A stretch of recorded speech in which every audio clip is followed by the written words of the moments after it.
long pen tai che nga kol jin lunga o kol lang tin cheng lung sung alus gam thata ve pule pa custom mel polo lunga de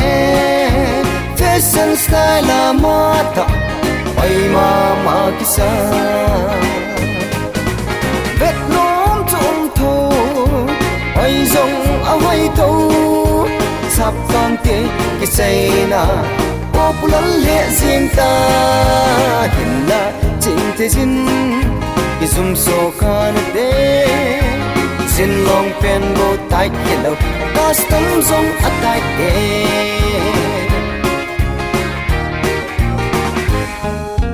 kan nam nong ngã sắm sao mel hoy la nu nan bule pa custom lung ai na nahi e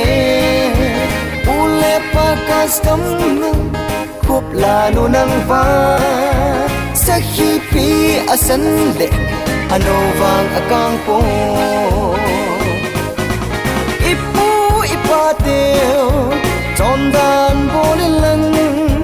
kam tang ki ve in lang na hoi na chu vet sa o na ching te jin zoom so khana te kam tang viem go hoi hilo kret tel zong angai e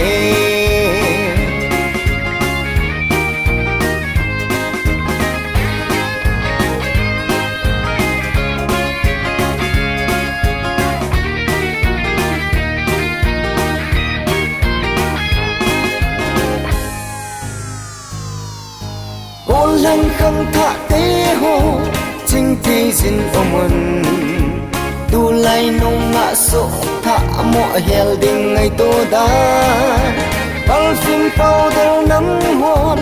lim ngal kha vin te mel hoi sia sel zong le a chai na thing ku to kretal beilanu jondan beilanu in sum ma so si in kulay atong niam sin no inna ching te jin izum so khana te kulay tong niam bo hello vet zui te angai e vet nom chung tho oi zong a hoi tho sap kan te ki say na popular le sin ta hinna ching te jin zoom so khana te sin long pen go tai hello custom zong atai e sin long pen go tai hello custom zong atai e